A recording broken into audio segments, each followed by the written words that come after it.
Hello and welcome to Jeet stories, आपका अपना channel. जी हाँ, आपका अपना चैनल जिसमें आप मेरे को इंस्पायर करते हैं। आप मेरे को इंस्पायर करते हैं वो लाइक सब्सक्राइब करके, और वो बेल नोटिफिकेशन जरूर दबा देना यार।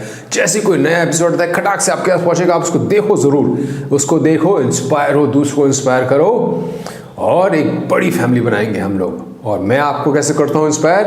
मैं कोशिश करता हूँ आपको इंस्पायर करने की, बढ़िया बढ़िया अच्छी ट्रू लाइफ इंस्पिरेशनल स्टोरी सुना के, जीरो से हीरो की कहानी, कुछ नहीं से सब कुछ की कहानियां, रियल लाइफ, और आपकी समस्याओं का समाधान करके। आपकी अगर कोई समस्या है तो आप मेरे को लिखोगे कहाँ? questionjeet@gmail.com पर। जी हाँ, नीचे दे रखा है questionjeet@gmail.com पर। और अगर आपके पास कोई इंस्पिरेशनल स्टोरी है, कोई ऐसी कहानी है जो दूसरों को इंस्पायर कर सके, आपकी अपनी कहानी या किसी और की कहानी, तो आप मेरे साथ शेयर करो उसको answerjeet@gmail.com पर। नीचे दे रखा है answerjeet@gmail.com। चलिए शुरू करते हैं आज का एपिसोड। हर बार की तरह 2 चैप्टर्स। पहला चैप्टर इंस्पिरेशनल स्टोरी। आज की इंस्पिरेशनल स्टोरी बहुत ही इंस्पायरिंग है। एक लड़का जो 14 साल में अपने फादर को खो देता है और शुरू करता है टायर पंचर का काम। वहाँ से चढ़ता है और कहाँ पहुँचता है वो देखेंगे आज की इंस्पिरेशनल स्टोरी में। और लीन ऑन मी में आज एक 21 साल की युवती लिखती है कि मेरे पेरेंट्स मेरे को बड़ा परेशान करते हैं, बहुत सवाल जवाब करते हैं। उनका जवाब देंगे जब हम उनके सवाल पे पहुँचेंगे। चलिए शुरू करते हैं आज की इंस्पिरेशनल स्टोरी से। आज की इंस्पिरेशनल स्टोरी है संजय जी की। संजय जी के फादर दुनिया छोड़ गए जब वो 14 साल के थे। उन पे आ गई सारी रिस्पॉन्सिबिलिटी, अपने 2 भाई बहन और अपनी माता जी की। छोटे छोटे काम शुरू करे उन्होंने। पहले वो करते थे, कभी टायर पंचर का काम कर दिया, कभी पानी पूरी की ठेले पे काम कर लिया। ऐसे ऐसे छोटे छोटे काम करते थे। दिन की दिहाड़ी आ जाती थी, लेकिन घर ठीक से चल नहीं पा रहा था। अपनी मदर की तरफ जो रिस्पॉन्सिबिलिटी थी, अपने छोटे भाई बहन की तरफ रिस्पॉन्सिबिलिटी थी, वो निभा नहीं पा रहे। दिमाग में ये था कि कुछ एक परमानेंट काम करना है, कुछ एक टिकाऊ काम करना है, जिससे कि रेगुलर एक फिक्स्ड इनकम आती रहे। तो एक दिन जब एक टायर पंचर की दुकान में काम कर रहे थे, इन्होंने देखा कि एक ठेले पे सामने एक रेडी पे बड़ा रश लगा हुआ है। जाके देखा उन्होंने, रश क्यों, किस बात का रश है? तो वहाँ देखा कि वो अंडे बेचता है। वो रेडी अंडे बेच रही थी, उबले हुए अंडे, ऑमलेट, ब्रेड, ये सब बेच रही थी। तो इनके दिमाग में वो आइडिया इनको अच्छा लगा। पर प्रॉब्लम क्या थी? ये थे ब्राह्मण परिवार से, जहाँ प्याज और लहसुन खाना भी गुनाह था, तो अंडा तो बहुत ही दूर की बात है। तो इनके रिश्तेदारों ने बड़ा प्रोटेस्ट करा, नहीं ये काम मत करो। अब रिश्तेदार क्या करते हैं, अपनी मदद तो करते नहीं कोई, लेकिन जब कोई काम शुरू करता है ना, कोई भी कुछ करता है, उसको नीचे खींचने की जरूर कोशिश करते हैं। क्रैब मेंटेलिटी से कहते हैं। तो खैर इन्होंने अब देखा अपने भाई बहन को और अपनी माता जी को और अपने फ्यूचर को, और डिसाइड करा कि नहीं, मैं यही काम करूँगा। इन्होंने लिया 600 रुपये का उधार अपनी आंटी से और लगाई एक रेडी तो लगा ली, लेकिन अंडा बनाना आता नहीं था, ऑमलेट बनाना आता नहीं था। 2 दिन तो लग गए इनको ऑमलेट बनाने सीखने में। पहले दिन के पास आए सिर्फ 5 क्लाइंट्स, लेकिन वो 5 क्लाइंट्स अच्छा ही बोल के गए। जैसे कहते हैं ना कि कुदरत ने उन 5 लोगों को भेजा है, भाई तू इसको समझा कि तू जो कर रहा है ठीक कर रहा है। 5 क्लाइंट्स आए और अच्छा बोल के गए कि भाई तू कोई बात नहीं, सीख जाएगा। उसको मदद भी करी, कुछ किसी ने प्याज ला के दे दी, किसी ने कुछ और रॉ मटेरियल ला के दे दिया, किसी ने तेल ला के दे दिया, कुछ उसकी हेल्प भी करी लोगों ने कि तू बना, कोशिश कर, बातें भी बड़ी अच्छी करता है तू, और तेरे साथ लोग आके बात भी करेंगे, तू खाना बनाना सीख और लोग खाएंगे भी तेरे साथ। तो वहाँ से इनको मिला इंकरेजमेंट। उन्होंने बनाना शुरू किया बढ़िया बढ़िया ऑमलेट, उबले अंडे और ऑमलेट ब्रेड, ये सब शुरू करा, काम चल निकला। उन्हीं दिनों इन्होंने बनाया ऑमलेट पिज्ज़ा, जो कि हुआ हिट। और इन्होंने खूब मेहनत करी, लगे रहे 5 साल तक अपनी रेडी पे लगे रहे। तब जाके इन्होंने अपनी पहली दुकान ली किराए पे, और अपने रेस्टोरेंट का नाम रखा एग डी। जी हाँ, इन्होंने कहा मैकडी का नाम बड़ा फेमस है, लोग मैकडी करते रहते हैं, वहाँ जाते हैं, मैं एग डी रखूँगा और लोग यहाँ भी आएंगे। और वैसा ही हुआ, खूब चला वो रेस्टोरेंट। इतना अच्छा चला रेस्टोरेंट वो कि उन्होंने अपनी माता जी के लिए घर लिया, अपने भाई बहनों को सेटल कराया, अपनी शादी कराई, अपने बच्चे को MBA कराया, और 4 रेस्टोरेंट खोले जयपुर के अंदर। इनके बेटे ने MBA कर लिया है और ऑल इंडिया एक्सपेंशन का प्लान है इनका। तो मानते हो ना बात? एक लड़का 14 साल का, कितना पढ़ा लिखा होगा, 8वीं 9वीं तक पास हुआ होगा, उसने पंचर लगाने से शुरू किया। पूरे खानदान उसके अगेंस्ट था जब उसने अंडे का काम शुरू करने की सोची तो, लेकिन कुदरत उसके साथ थी। कुदरत ने उसके पास लोग ऐसे ऐसे भेजे जिन्होंने उसको हमेशा एंकरेज ही किया कि हाँ कर कर कर कर, कोई दिक्कत नहीं, तू बातें भी अच्छी करता है, खाना भी अच्छा बनाएगा। और आज 4 रेस्टोरेंट हैं। जयपुर में विजिट एक डी में गए बिना अधूरी होती है। तो अगली बार जयपुर जाएं, एक डी ढूंढिए और ज़रूर जाइएगा वहाँ पे।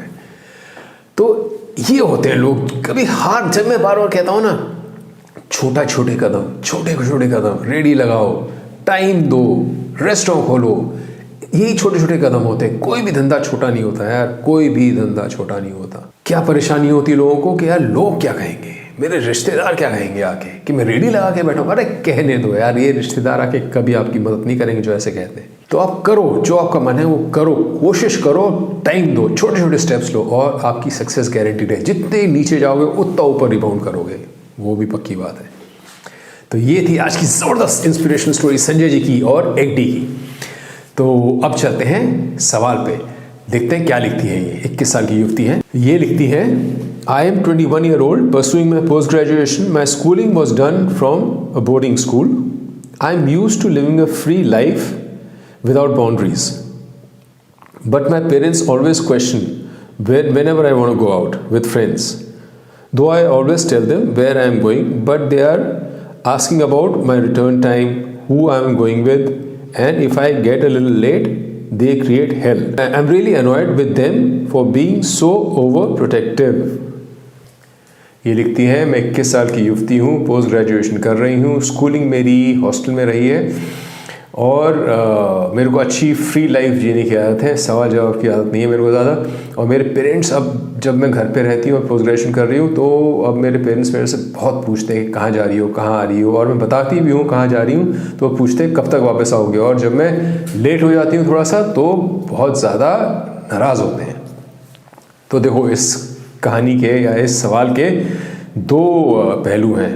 There are 2 facets to this question. एक है आपकी पेरेंट्स की तरफ का प्रॉब्लम और एक है आपकी प्रॉब्लम।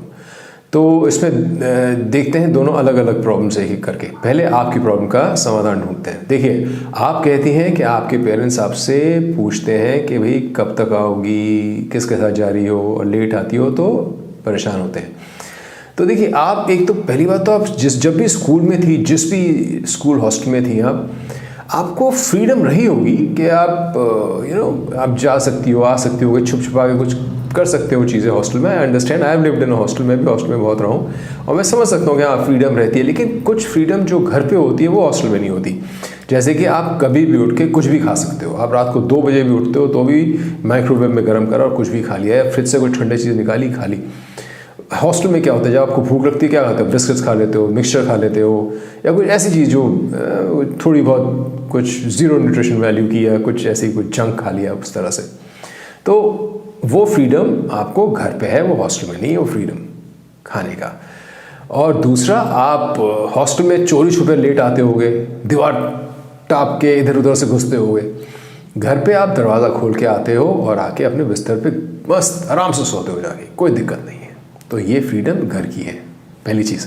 दूसरी चीज़ ये है कि अगर आपसे पेरेंट्स आपके पूछते हैं कि और वरिड है कि कहाँ जा रहे हो, क्या करते हो, तो एक नेचुरल है। आप कोई भी इवॉल्व स्पीशीज़ देख लो, आप घोड़े को देख लो, आप कुत्ते को देख लो, आप हाथी को देख लो, आप बंदर को देख लो, they all care for their children. और हम तो टॉप ऑफ द पिरामिड है, so obviously we will be more caring, right.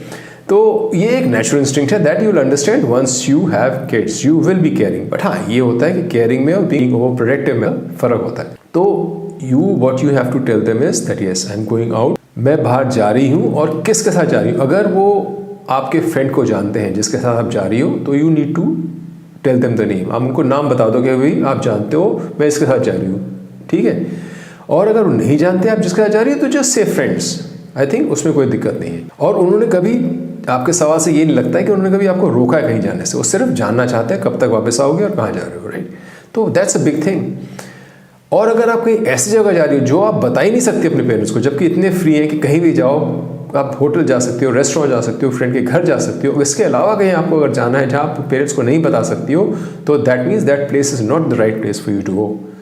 या आपको लगेगा अभी मैं कैसी बातें कर रहा हूँ, but I have been through this. जिसने भी जो भी इस एज से गुजर चुका और जिसने मौज मस्ती करी है इस एज पे, उसको ये बात समझ आएगी चीज़, समझ रहे हो? तो ये चीज़ याद रखना, तो बता दो, कोई दिक्कत नहीं है। अच्छा, आगे इन फ्यूचर ऑल्सो अगर आप पोस्ट ग्रेजुएशन के बाद अगर आप कोई नौकरी करोगे तो आप बताओगे ना, when you getting late for work you will have to tell your boss और your colleagues, when you are getting late for your lunch during the lunch break you will have to tell somebody, if you're sitting late you will have to tell somebody, if you're leaving early you will have to tell somebody, कहाँ जा रहे हो you will have to tell somebody। Office में जब ये सब कर सकते हो तो घर पे क्यों नहीं कर सकते? if you're staying with your parents then I think it's reasonable कि आप ये सब बताओ उनको, ठीक है। दूसरी चीज़, अगर आपको कोई ज़्यादा दिक्कत है और कोई दिक्कत भी है तो कभी एक न्यूट्रल जोन में, जहाँ पे कि एकदम आप चिल हो, सब लोग मौज मस्ती कर रहे हो, कुछ बात कर रहे हो इधर उधर की, तो एक you can always tell them कि यार मैं बड़ी हो गई हूँ, मैं 21 साल की हूँ, आप लोग इतना सवाल करते हो ना, मेरे को अजीब सा लगता है, मैं I can take care of myself, you know, ऐसा करके आप उनको कह सकते हो। लेकिन इसका ये मतलब नहीं कि आप उनको you push them to a corner. The idea is to sort the problem out, not create more problems. तो उनको बड़े आराम से समझा दो ये बात, एक स्टेटमेंट बोल दो और चिल, रिलैक्स, पीछे हो जाओ बस। दूसरा हिस्सा जैसे मैंने बताया, पेरेंट्स को एक बार ये ज़रूर समझाओ, या मेरी ये वीडियो दिखा देना है, मेरी बात करा देना, उनको ये समझाओ कि now you are a grown up person, they have to accept it, which it's difficult for parents to accept that भाई मेरी बेटी इतनी बड़ी हो गई है कि I don't need to ask her anything, but tell them that you are a grown up child and you are a grown up girl now, sorry not a child, a grown up girl now, and you can take care of yourself. ये चीज़ उनको समझनी पड़ेगी, इसलिए थोड़ा सा leverage देनी पड़ेगी उनको। आपने 1 बजे बोला है रात को 1 बजे आऊँगे, और 2 बज गए, 2:30 बज गए, तो they should relax, they should not get too hyper और too worried and start you know calling your neighbours and your friends and all that. और आप ये कोशिश करो कि आप जो टाइम बताओ उस टाइम के आसपास आने की कोशिश करो। If you going to a party and you know that it will be at by 2 o'clock that you reach home, आप 2 बजे तक सुबह घर वापस आओगी, तो आप उनको बता के जाओ ना 2 बजे, 2 के 2:30 बजे कोई दिक्कत नहीं है यार, 3 बज गए तो भी चलो ठीक है, चाबी लेके जाओ, उनको बता के जाओ कि मैं 3 बजे आके सो जाऊंगी आराम से, कोई दिक्कत नहीं है, लेकिन बता के जाओ उनको, इसमें कोई दिक्कत नहीं है। ये एक आदत है, अगर आप अपना बिजनेस भी करोगे तो भी अपने क्लाइंट्स को आपको बताना पड़ेगा, अपने ऑफिस में आपको इन्फॉर्म करना पड़ेगा, so that meetings and other things can revolve accordingly. Okay, so I hope I have answered your question. Look, I tell what I think is right, and you may accept it, you may not accept it, that is your call, but I genuinely give you a good opinion। तो ये था आज का episode दोस्तों, I hope you liked it and loved it, तो like से subscribe कर देना। मिलते हैं अगले एपिसोड में। जय हो, till we meet again, adios।